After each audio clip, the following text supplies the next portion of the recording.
കൊല്ലം പോളയത്തോട് കാറ്റിലും മഴയിലും പരസ്യ ബോർഡ് മറിഞ്ഞു വീണു. പാർക്ക് ചെയ്തിരുന്ന വാഹനത്തിന് മുകളിലേക്കാണ് ബോർഡ് വീണത്.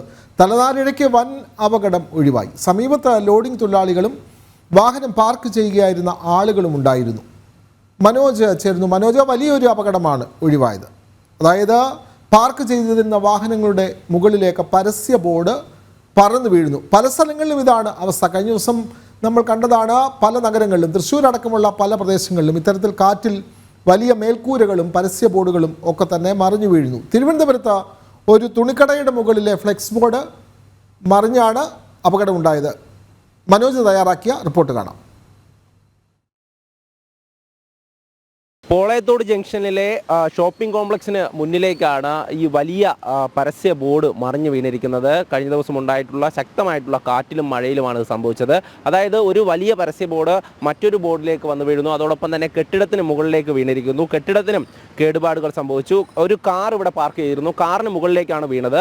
ആ സമയത്ത് തന്നെ ഇവിടെ ആളുകൾ ഇല്ലായിരുന്നു എന്നതാണ് വലിയൊരു അപകടം ഒഴിവായത്. കാരണം ഇവിടെയൊക്കെ സാധാരണ ആളുകൾ നിൽക്കുന്നതാണ്. ലോഡിംഗ് തൊഴിലാളികൾ ഉൾപ്പെടെ ഇതിന് താഴെ നിൽക്കുന്നതാണ്. എന്തായാലും ഇവിടെയുള്ള ലോഡിംഗ് തൊഴിലാളികളൊക്കെ നമ്മളോടൊപ്പം ചേരുകയാണ്. വലിയൊരു അപകടം തന്നെയാണല്ലേ ഒഴിവായത്?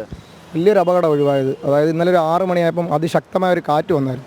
ആ കാറ്റിലാണ് ഇതിൻ്റെ അടിയിലുള്ള ബോൾട്ടെല്ലാം തകർന്ന് ഇത് വലിയ സൗണ്ടോട് കൂടിയാണ്, ശബ്ദത്തോടു കൂടിയാണ് ഇങ്ങോട്ട് ചരിഞ്ഞ് വീണത്. വളരെ ഭീകരമായ ഒരു അന്തരീക്ഷമായിരുന്നു. പെട്ടെന്ന് തന്നെ ഇത് വന്ന് മറിഞ്ഞ് വീണ് ആ ബോർഡ് തന്നെ ഈ ബോർഡിലോട്ട് തട്ടിയാണ് ഈ മലിനീകരണ നിയന്ത്രണ ബോർഡിൻ്റെ കീഴിലുള്ള ബോർഡായത്. അതും വന്ന് ഈ ഹോട്ടലിലെ കടയിലെ വണ്ടിയാണ്. ആ കടയുടെ വണ്ടിയുടെ പുറത്തുകൂടെ വന്ന് വീണ്. സാധാരണ ഞങ്ങളെല്ലാവരും ഇവിടെ നിരന്ന് നിൽക്കുന്നതാണ് വൈകുന്നേരം ആകുമ്പോൾ. ഇല്ല, മഴയും ഈ കാറ്റൊക്കെ ആയതുകൊണ്ട് പെട്ടെന്ന് ഞങ്ങൾ ഷെഡിലോട്ട് കയറിയതുകൊണ്ട് വലിയൊരു അപകടം ഒഴിവായി. അതുമാത്രമല്ല, ഇത് ഈ കാറ്റത്ത് അങ്ങോട്ടായിരുന്നു വീണതെങ്കിൽ അവിടെ എല്ലാം താമസക്കാരാണ്. ആ വീടുകളുടെ പുറത്തോട്ട് ഒന്ന് വീണ് വലിയൊരു അപകടം ഉണ്ടായേനെ. എന്തായാലും ഭാഗ്യം കൊണ്ട് വലിയ ആളപായം ഒന്നുമില്ല, ചെറിയ നാശനഷ്ടങ്ങൾ മാത്രമേ ഉള്ളൂ. അതാണ് ഇപ്പോൾ അവരും വ്യക്തമാക്കുന്നത്. ചേട്ടാ, എന്തായാലും വലിയ അപകടമായിരുന്നു. കാരണം ആളുകളൊക്കെ നിന്നെങ്കിൽ വലിയ തരത്തിലൊരു പ്രശ്നമായേനെ. എന്തായാലും ഇത്തരത്തിലുള്ള ബോർഡുകൾ, ഈ റോഡ് അരിയിലൊക്കെ നിൽക്കുന്ന ബോർഡുകൾ ഈ സമയത്ത് ഭയങ്കര സൂക്ഷിക്കേണ്ട കാര്യം തന്നെയല്ലേ? പിന്നെ ഇത് വളരെ സൂക്ഷിക്കേണ്ട ഒരു കാര്യമാണ്. ഇത് പിന്നെ വലിയ ഒരു അപകടത്തിൽ നിന്ന് എല്ലാവരും ഒഴിവായി എന്ന് പറയാം. ഇതിപ്പോൾ ഞങ്ങൾ തന്നെ ഇതിൻ്റെ തൊട്ടടുത്ത് ഇവിടാണ് ഞങ്ങൾ ഇരിക്കുന്നത്. പക്ഷേ ഈ അല്ലാത്ത സമയത്ത് ഞങ്ങൾ ഈ ഭാഗത്താണ് നിൽക്കുന്നത്. ആ സമയത്ത് സംഭവിക്കാഞ്ഞാൽ വലിയൊരു കാര്യമാണ്. ഞങ്ങളെന്നല്ല, അപ്പുറത്ത് തൊട്ടടുത്ത കടകളിൽ ചായ കുടിക്കാൻ വരുന്ന ആളുകളെല്ലാം ഇവിടെ വന്ന് കുറച്ച് നേരം സ്പെൻഡ് ചെയ്തിട്ട് പോകുന്നതാണ്. ആ സമയത്ത് ഒന്നും പറ്റാഞ്ഞാൽ നമ്മളെല്ലാവരുടെ ഒരു ഭാഗ്യം എന്ന് പറഞ്ഞാൽ മതി.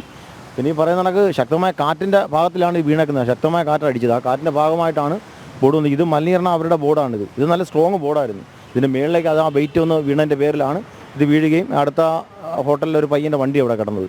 ആ വണ്ടിയുടെ മുകളിലേക്ക് വീഴുകയും ചെയ്തു. അതിലെ ആളുകളൊക്കെ പിന്നീട് എത്തി അത് മാറ്റാനുള്ള എന്തെങ്കിലും ചെയ്തായിരുന്നോ? ക്രെയിൻ രാത്രി തന്നെ വന്ന് ആ ക്രെയിൻ്റെ സഹായത്തോടെയാണ് ഇവിടെ കിടന്ന കാർ അങ്ങ് മാറ്റി. പിന്നെയുള്ള കാര്യങ്ങളൊക്കെ ഇനിയിപ്പോൾ രാവിലെ അവർ വന്നിട്ട് ചെയ്യാനുള്ള രീതിയിൽ ക്രെയിനും അതിൻ്റെ സാമഗ്രികളും ഈ ബോർഡിൻ്റെ ആളുമൊക്കെ ഇവിടെ വന്നിട്ടുണ്ട്. എല്ലാവരും രാവിലെ എത്തിയായിരുന്നു എല്ലാവരും. തീർച്ചയായും എന്തായാലും നമുക്ക് ആ ദൃശ്യങ്ങളിൽ കാണാൻ സാധിക്കും. കാരണം അത്രയധികം ഭാരമുള്ള ഈ ബോർഡിംഗ് ആണ്. അതോടൊപ്പം തന്നെ ഈ മതിൽ തകർന്നിരിക്കുന്നത് നമുക്ക് കാണാൻ സാധിക്കും. ഈ മതിൽ തകർന്നാണ് ഇങ്ങോട്ടേക്ക് ഈ ബോർഡ് പതിച്ചിരിക്കുന്നത്. ഈ ബോർഡ് മറ്റൊരു ബോർഡിന് മുകളിലേക്കും കെട്ടിടത്തിന് മുകളിലേക്കും വീണിരിക്കുന്നു.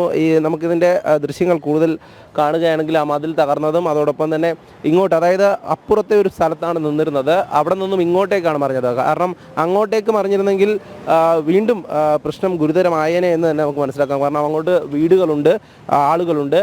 ഈ സമയത്ത് ഇവിടെ ആളുകളില്ലാതിരുന്നതാണ് ഇത്തരത്തിൽ വലിയൊരു അപകടം ഒഴിവായിട്ടുള്ളത്. എന്തായാലും ഇത്തരത്തിലുള്ള പരസ്യ ബോർഡുകൾ ഈ റോഡരികിലൊക്കെ നിൽക്കുന്നത് സൂക്ഷിക്കണമെന്ന് തന്നെയാണ് ഇവിടെയുള്ളവരും പറയുന്നത്. അവരൊക്കെ തന്നെയാണ് നമ്മളോടിപ്പോൾ പ്രതികരിച്ചത്. കാരണം ശക്തമായിട്ടുള്ള കാറ്റും മഴയുമാണ് ഉള്ളത്. ആ ഒരു സാഹചര്യത്തിലാണ് ഇത്തരത്തിലുള്ള അപകടങ്ങളും സംഭവിക്കുന്നത്.